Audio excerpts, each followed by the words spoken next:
You are now entering Nick and Mello's hyperspace. Hello, I'm Carmelo, and I think my favorite character arc of overcoming grief is Ezra Bridger in Rebels. I think it's a beautiful and fascinating arc. My name's Nick, and my favorite character that overcomes grief in Star Wars is definitely Luke Skywalker in The Last Jedi. Controversial as that may be. In our journeys through hyperspace, we examine everything and anything Star Wars from the point of view of two lifelong fans, one young, one old, who came together through the will of the Force. And in this episode, we are going to talk about a very interesting topic and something that I had my mind on a while back. And since I come from a social work background and a therapeutic background, I wanted to talk about grief. Grief is a complicated emotion, set of emotions. Um, we all have faced grief at some point in our lives, and Star Wars is no different. I tell my wife all the time that most Star Wars characters' problems can be solved with a little bit of therapy.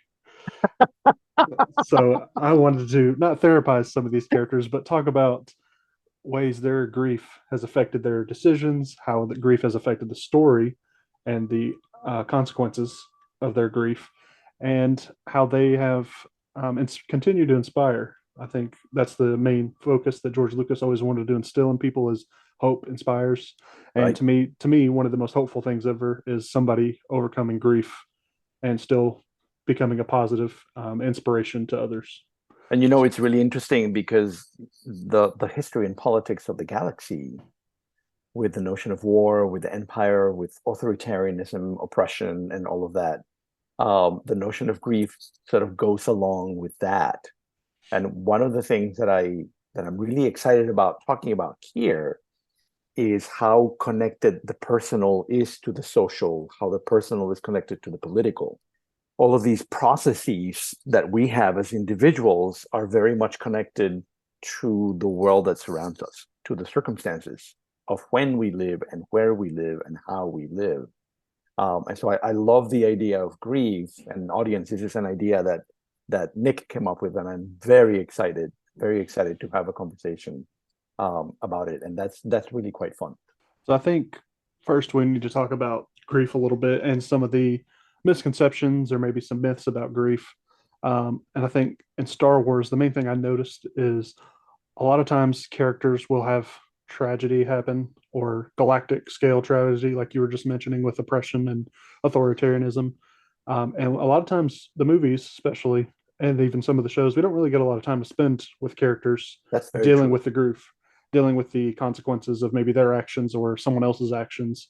There's just not enough time. We got to get the story going. We got to get Mhm. things resolved. And a lot of this time is, I think the fiction does a really good job of exploring the idea of grief. You mentioned how in film sometimes we don't have that space for processing grief. And I think a really excellent example is in the very first film. Like Leia doesn't have the time in the film for her to mourn the destruction of Alderaan.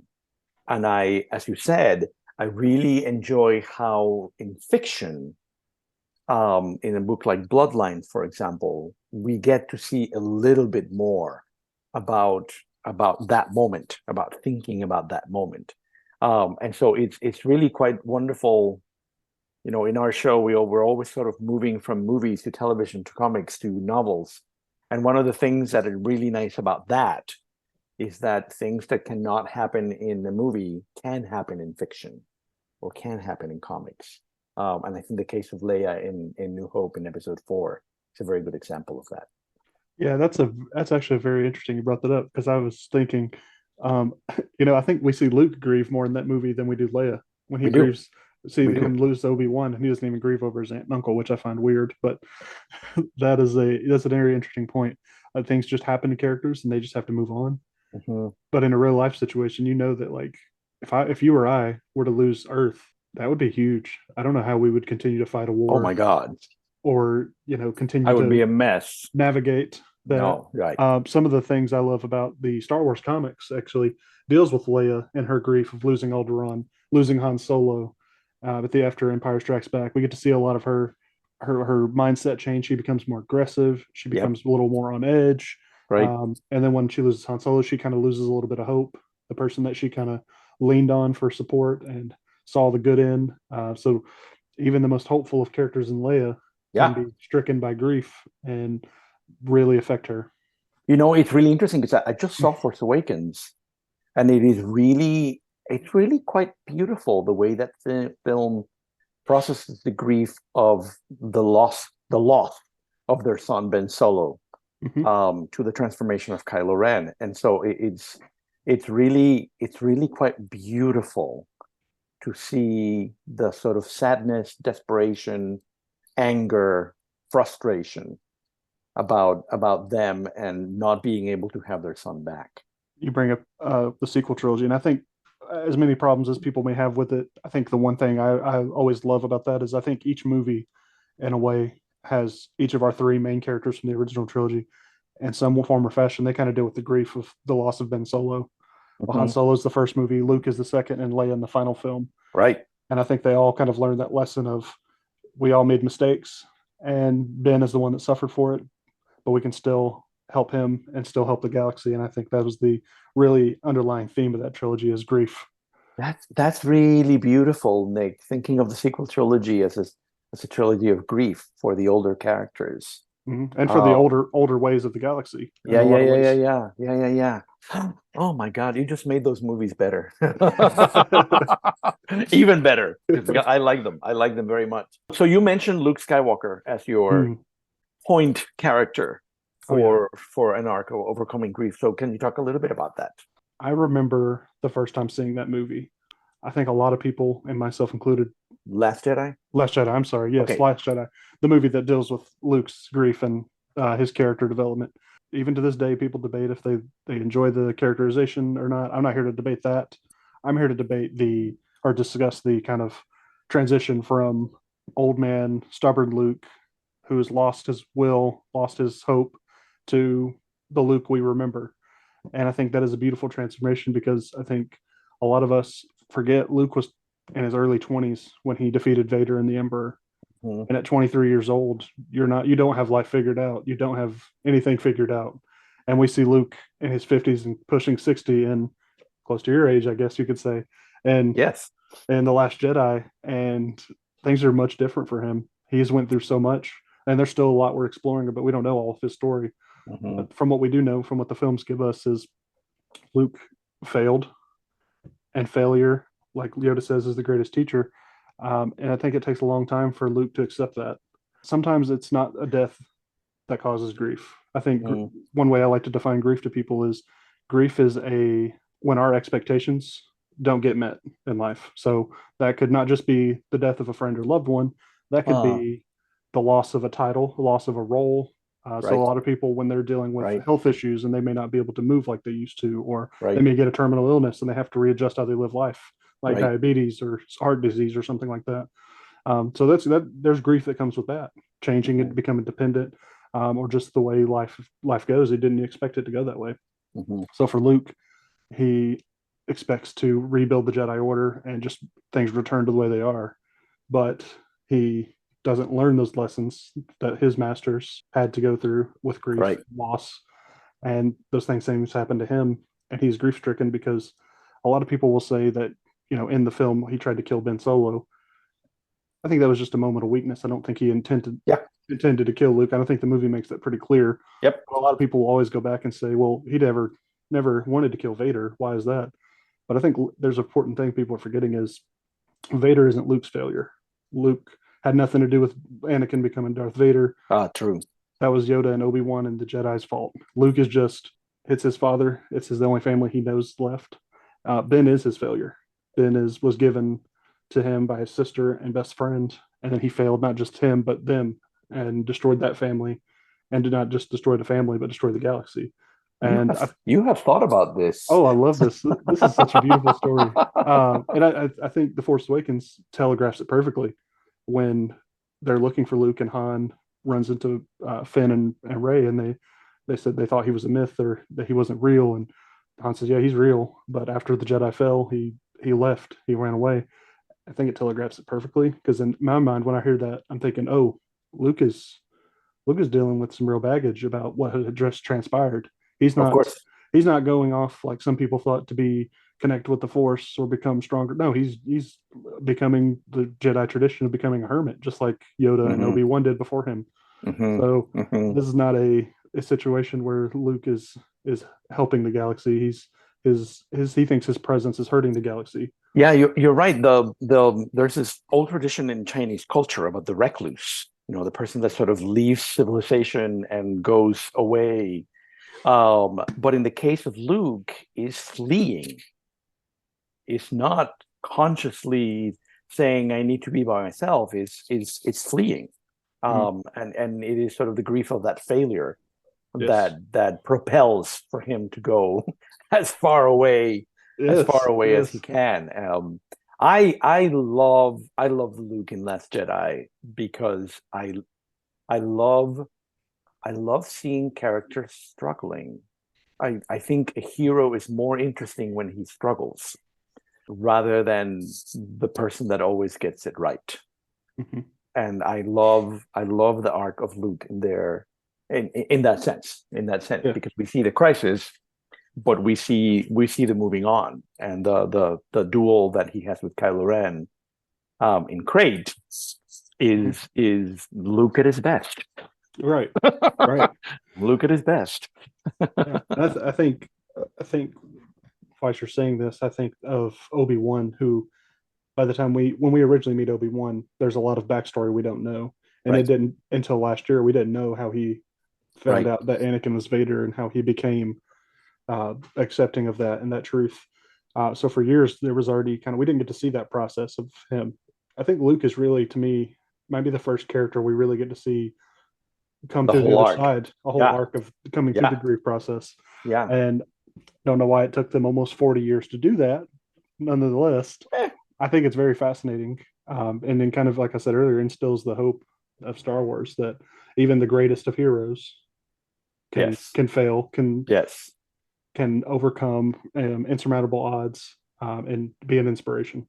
I think in a way, what I we've done a show review on Kenobi on the show, and I have reservations about a few things, but what I love about the show, what I was hoping the show was about Kenobi mourning the end of the Jedi, Kenobi mourning the loss of his friend Anakin Skywalker and his apprentice. And so it's a beautiful slice of life of what it means to be a survivor of Order 66, but also the master of the man who becomes Darth Vader. Mm-hmm. And so that to me is really quite beautiful, and that the show is that arc of sort of overcoming the grief of that, or maybe not completely overcoming it, but dealing Accepting with it, it, maybe dealing with accepting it, it. Yeah, right, and sort of moving yeah, on.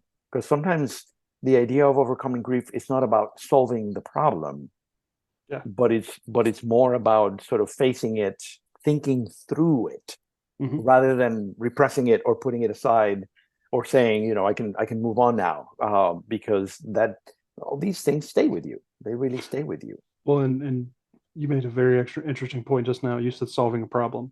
Think about Luke's decisions or Anakin's decisions, or Obi-Wan's. There's not really anything to solve. The damage is Yes, already done. And yes. just like in real life situations, if you're grieving the loss of a loved one, there's nothing to solve. That person's gone. You can't bring them back. hmm hmm And grief is uh, comes in a lot of forms, shows a lot of different emotions. It could be anger, could be depression, could be guilt. A lot of different things. Yeah, And with the Jedi in particular, which we'll touch on them in a second, I think a lot of the characters we do so deal with grief as the Jedi, just because of I think a lot of them do not process grief a lot really well, and that's just due to their fundamental teachings. it's really interesting that you chose Luke and I chose Ezra, Mm-hmm. because in the case of Ezra, we're dealing with a child Mm-hmm. that through the show grows up. In the case of Luke, the crisis is when he's already an adult. Mm-hmm. And so it's really fun to think of these two as two very different arcs for the whole process of overcoming grief, because Ezra is angry about the death of his parents, but he's also angry about all the injustices. Mm-hmm. And so he's sort of grieving for his world and for his parents and for what the Empire is doing to Lothal. But he starts when he's really young. And so the whole notion of anger, the whole notion of revenge, he's toying with the dark side in season 3. All of those things are sort of like paths that are not direct. It's not a straight line. They're sort of zigzagging in the way that he is thinking about his grief and thinking about overcoming it, which is, I think, is partly why I love the very end of the season when Palpatine is sort of tempting him to the whole notion of the way you overcome grief is by reuniting imaginatively with your parents, which is the worst way of doing it. And so it's really interesting to have Ezra mature enough to realize this is not, to use the language I just used and you used, this is not about solving a problem. This is about facing the situation and moving through the situation and recognizing the situation to go to the next step. That's sort of what Ezra is. It's interesting that in Ahsoka, he is past the grief. We don't meet an Ezra that is connected to that grief anymore. And in a way, that's beautiful. In a way, that's beautiful because he has moved on. I think a lot of people with that show were complaining that, oh, Ezra was the same person as he was 10 years ago. But I think that's the important part of season 4. I think the end of season 4 is his complete story. That's his arc. Yeah. Him to me defeating Thrawn, that's his moment of overcoming grief, becoming a Jedi Knight. That's where his story not ends per se, but maybe that's where the majority of his character growth comes. This is why I always think of Rebels. Rebels has an ending. Right.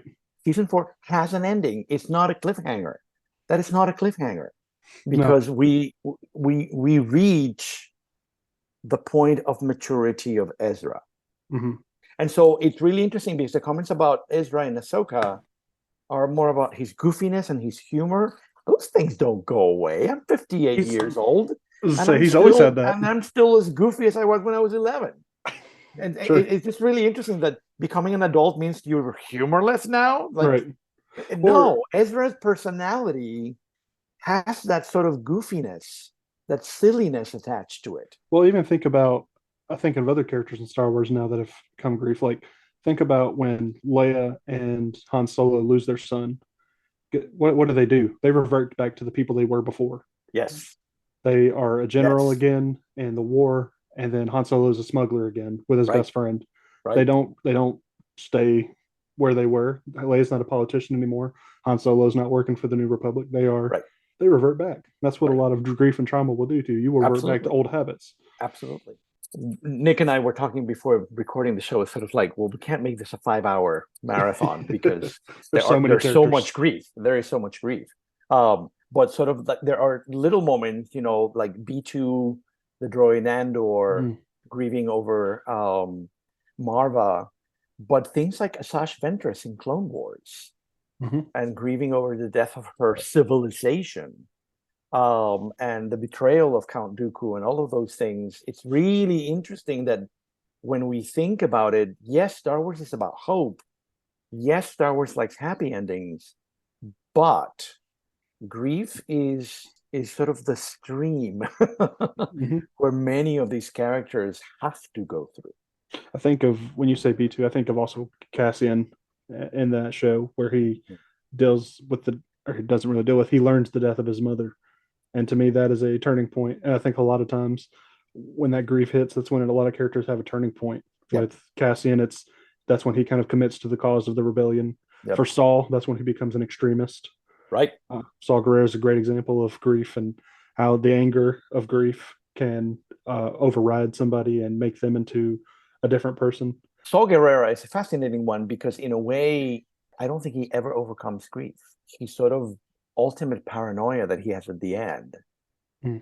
You've come to kill me, Jinner, so I haven't seen you in all these years, and this is why you're here. It always feels to me, Saul Guerrero is a fascinating character to me, but in terms of grief, I don't know that he finds a way. I think he does in a way when he I think he sees the message from Galen or so, explains the plans. They have the plans, and then when he was leaving, I think he just kind of accepts, I'm done fighting. You guys, this is your chance now. And You I go think now. Yeah, he goes, you go now. that's true. Keep the dream alive.